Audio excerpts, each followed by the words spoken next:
शंकर और मैया पार्वती का मंगलमय विवाह उत्सव का हम सभी ने दर्शन किया। बाबा और मैया का विवाह संपन्न हुआ और भोले बाबा मैया को लेकर के कैलाश की ओर चले महाराज। और देखो, जब से वैसे तो श्रावण मास चल ही रहा है, ये तो परम सौभाग्य है कि सावन का पावन महीना और उसमें भी राम कथा हम लोग श्रवण कर रहे हैं और उस राम कथा में भी महादेव की महिमा हम सभी श्रवण कर रहे। मैं कहूँ ऐसा संयोग कभी किसी व्यक्ति के चाहने से प्राप्त नहीं हो सकता। ऐसा संयोग तो तब ही प्राप्त होता है जब महादेव की कृपा बरसती है, जब शंकर जी की कृपा बरसती है। और मुझे लगता है भोले बाबा बड़े प्रसन्न हैं आप लोगों पे। देखो, उस दिन विवाह वाले दिन बारिश हुई, कल भी जम के बारिश हुई कथा के बाद, और आज भी कथा के पूर्व में भी कृपा की थी। तो अब श्रावण मास और शंकर जी के विवाह की कथा और बूंदे ना गिरे तो फिर लगता है कि महाराज अभी विवाह हुआ ही नहीं। एक बड़ा प्यारा भाव हमारे काशी की मैयाएं गाती हैं, सावन में तो खूब गाते हैं महाराज। क्या, जब भोले बाबा मैया पार्वती को लेकर कैलाश जाने लगे ना, तो बूंदे पड़ने लगी महाराज, आनंद बरसने लगा, देवता प्रसन्न हो गए, क्योंकि महादेव और भगवती का आज श्रद्धा और विश्वास का मिलन हो गया। एक बहुत प्यारा भाव। अभी जब हम आए यहाँ पे और देखा कि बाबा कृपा कर रहे तो मन में भाव जगा, तो उसी कड़ी को लेते हुए आगे चले। शिव शंकर चले कैलाश की बूंदिया पड़ने लगी, भोले बाबा चले कैलाश बूंदिया पड़ने लगी। शिव शंकर चले कैलाश बूंदिया पड़ने लगी, भोले बाबा चले कैलाश, जय जय, बूंदिया पड़ने लगी। भोले बाबा चले कैलाश बूंदिया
और आवाज कैलाश तक बाबा तक पहुंचे, दोनों हाथ ऊपर।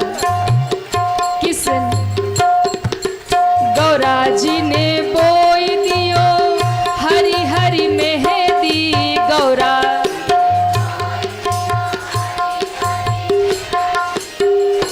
अभी तो पंडाल के बाहर ही नहीं पहुंच रहा, आवाज तो कैलाश पे कहां से पहुंचेगा। थोड़ा और जम के, दोनों हाथ ऊपर। गौरा जी ने बोई दियो हरी हरी मेहंदी, गौरा जय जय। गौरा मैया बोई दिए हरी हरी, गौरा जी ने मेरे बाबा ने बोई दियो भादे पड़ने लगी, मेरे बाबा ने बोई दियो जय हो।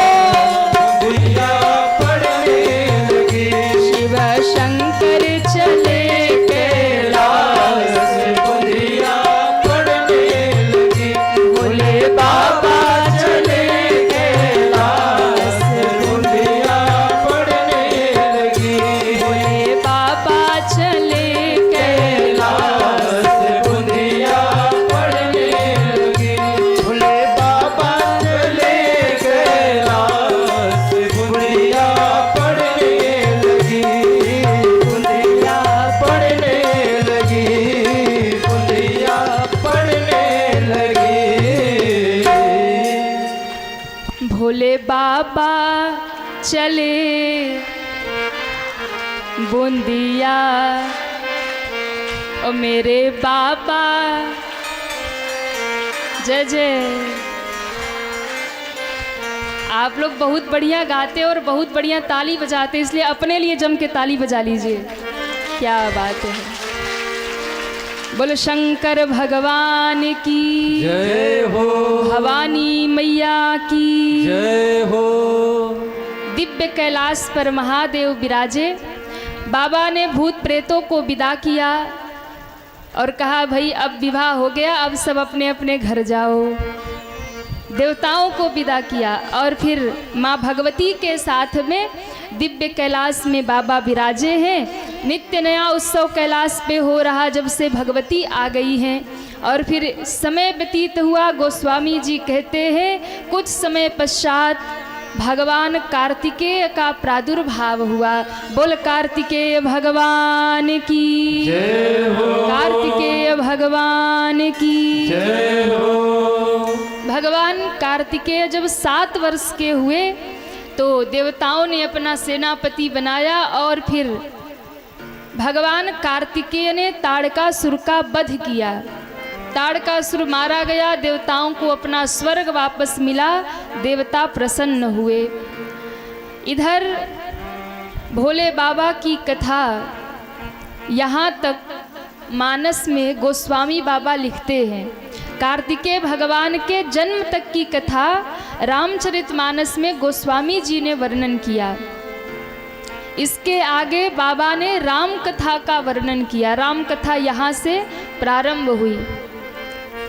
जो लोग प्रथम दिन आए रहे होंगे उन्हें कथा स्मरण होगा कि ये कथा प्रयागराज में बैठे हुए श्री याज्ञवल्क्य बाबा भारद्वाज जी को सुना रहे हैं।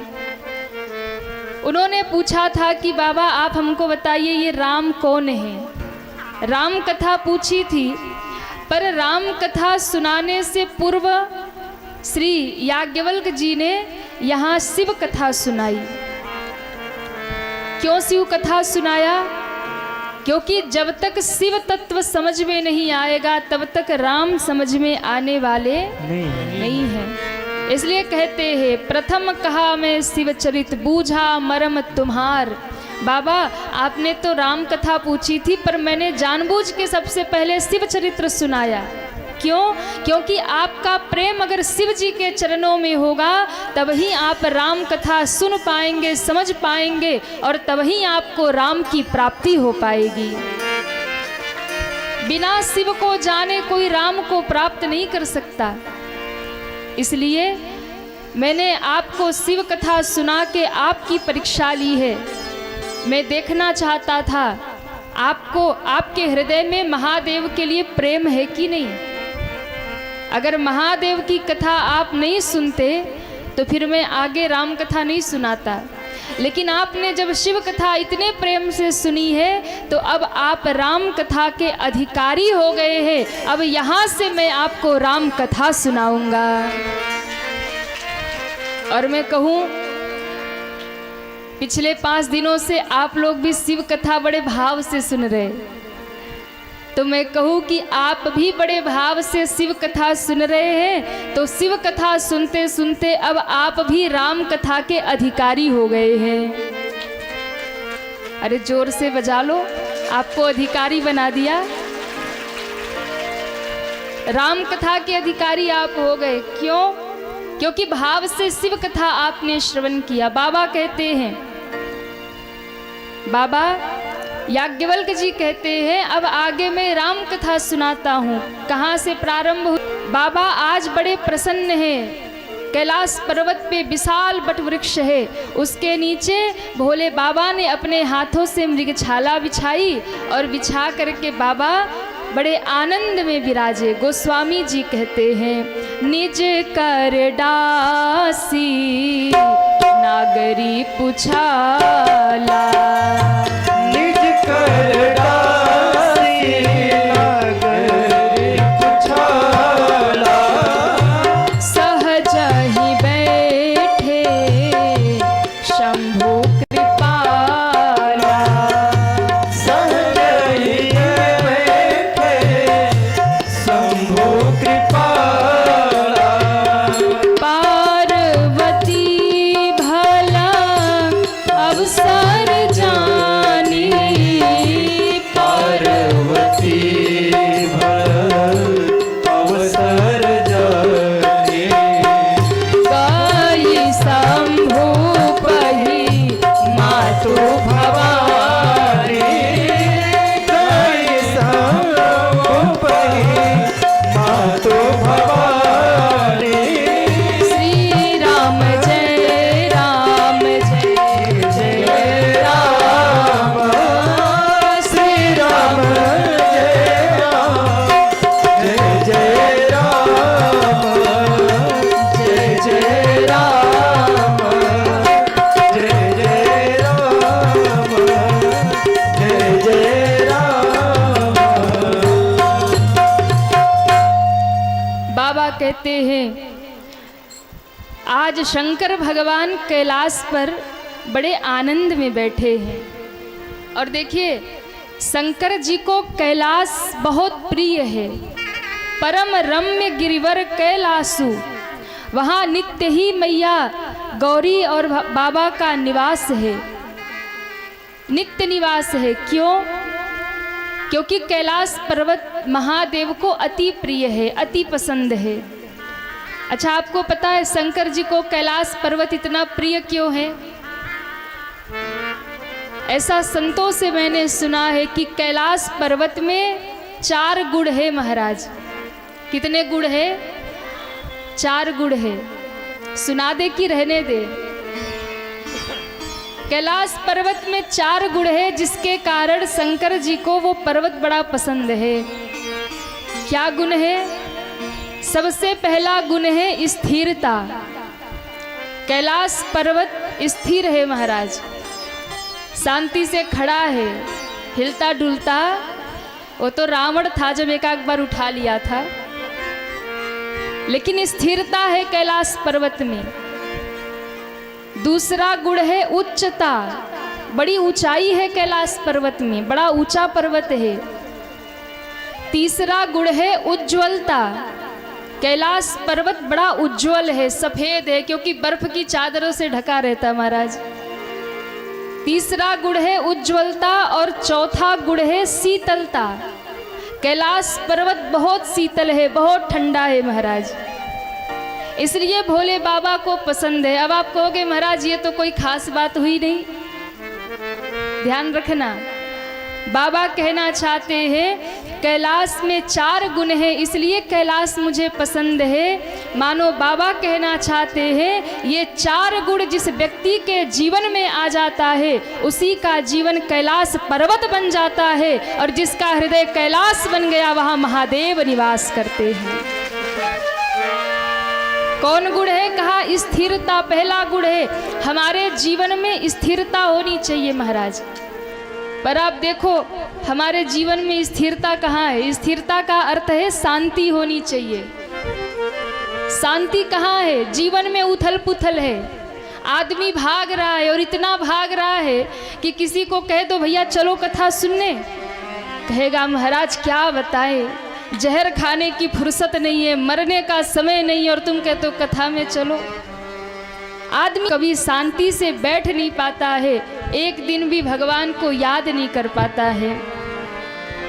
तो पहली बात है स्थिरता, यानी हमारे जीवन में स्थिरता हो, शांति हो।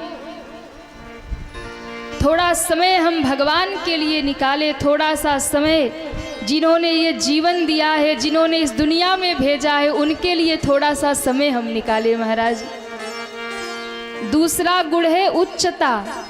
कैलाश में बड़ी ऊंचाई है, हमारे जीवन में भी उच्चता होनी चाहिए। उच्चता का अर्थ क्या है? बड़े हो जाना नहीं, उच्चता का अर्थ है ऊंचे विचार रखना। जिसके जीवन में ऊंचे विचार होते हैं उसका हृदय सदैव पवित्र रहता है महाराज। नहीं तो आज विचार दूषित हो रहे लोगों के। आप देखोगे आदमी तो बहुत बड़ा है, सम्मान में बड़ी, संसार में बड़ी प्रतिष्ठा है, पर विचार जो है, सोच जो है वो बड़ी नीची होती है। ऊंच निवास नीच करतूती, हाँ, सोच बड़ी निम्न होती है। एक बड़ी प्यारी बात है, एक चकोर पक्षी होता है, वो उड़ नहीं पाता, वो धरती पे ही रहता है। और एक पक्षी गिद्ध होता है, वो आकाश की ऊंचाई में उड़ता रहता है। तो गिद्ध ने कहा कि देखो हम कितने ऊंचे हैं, हम आकाश की ऊंचाई में उड़ते रहते हैं। चकोर पक्षी को कहा तुम धरती पे पड़े रहते हो, आकाश की ओर देखते रहते हो, कभी उड़ पाते नहीं हो, धरती पे ही पड़े रहते हो। हमको देखो, हम आकाश के उच्च गगन में उड़ा करते हैं। उस चकोर पक्षी ने बहुत सुंदर उत्तर दिया, बड़े ध्यान से सुनिएगा। उस चकोर पक्षी ने कहा सुनो, तुम भले ही आकाश की ऊंचाई में उड़ा करते हो, पर तुम्हारी दृष्टि सदैव धरती पर कहीं पड़े हुए मांस के टुकड़े पर रहती है। मैं भले ही धरती पे रहता हूँ, पर मेरी दृष्टि सदैव आकाश में चंद्रमा पे लगी रहती है। मैं इस धरती पे रह करके भी चंद्रमा का दर्शन करता हूँ। तुम आकाश में उड़ते हो, ऊंचाई में रहते हो, फिर भी इतनी निम्न दृष्टि है कि कहीं न कहीं मांस के टुकड़े ढूंढते रहते हो। तो जरूरी ये नहीं है कि आप कहाँ हैं, कैसे हैं, जरूरी ये है आपका विचार कैसा है। विचार से ही जीवन में सब बदलता है और बिगड़ता है महाराज। इसलिए भगवान ने चाहे छोटा बनाया हो चाहे बड़ा बनाया हो, विचार सदैव ऊंचा रखिए महाराज। तो जीवन में ऊंचे विचार होने चाहिए, उच्चता होनी चाहिए। तीसरा गुण है उज्ज्वलता। उज्ज्वलता का अर्थ है सात्विकता। जीवन में सात्विकता होना चाहिए। आज लोगों का जीवन सात्विक नहीं रहा, या रहन सहन हो या खान पान हो, उनका सब बिगड़ा है, सब दूषित हो गया है, तामसिक हो गया है। तो बहुत जरूरी है जीवन में सात्विकता होनी चाहिए, यही उज्ज्वलता है। जीवन सात्विक होना चाहिए, सादा जीवन उच्च विचार। तो जीवन में सात्विकता। और चौथा गुण है जीवन में शीतलता। शीतलता का अर्थ क्या है? शीतलता का अर्थ है कि महाराज ऐसा सरल स्वभाव होना चाहिए, ऐसा सहज जीवन होना चाहिए कि आप कितने भी बड़े रहे, जीवन ऐसा सहज हो कि छोटा व्यक्ति भी अगर आपके पास बैठे तो वो भी अपने आप को बड़ा समझने लगे। ऐसी शीतलता। ऐसी बाड़ी बोलिए मन का पाखो औरन को शीतल करे आप ही शीतल हो। तो चार गुण जीवन में स्थिरता हो यानी शांति हो, जीवन में उच्चता यानी ऊंचे विचार हो, जीवन में उज्ज्वलता यानी सात्विकता हो, जीवन में शीतलता यानी जीवन सहज हो। और जिस दिन ये चार गुण जीवन में आएंगे उसी दिन हृदय में महादेव का निवास हो जाएगा, उसी दिन ये शरीर कैलाश पर्वत बन जाएगा। और जिस दिन कैलाश पर्वत बना शरीर उस दिन महादेव हम पर प्रसन्न हो जाएंगे। और ऐसा कैलाश पर्वत महादेव को प्रिय है जिसमें चार गुण है। इसलिए बाबा आज बड़े भाव से कैलाश पर्वत पे विराजे। और जब शंकर जी विराजे बड़े प्रसन्न हैं बाबा, बड़े आनंदित हैं। मैया पार्वती ने दूर से देखा बाबा बड़ी कीन्हा बाम भाग आसन हर दीना। बाबा ने बड़ा सम्मान किया और बाम भाग आसन हर दिन्हा। आज श्रद्धा रूपी पार्वती को विश्वास रूपी शिव ने अपने बाम भाग में विराजमान किया महाराज।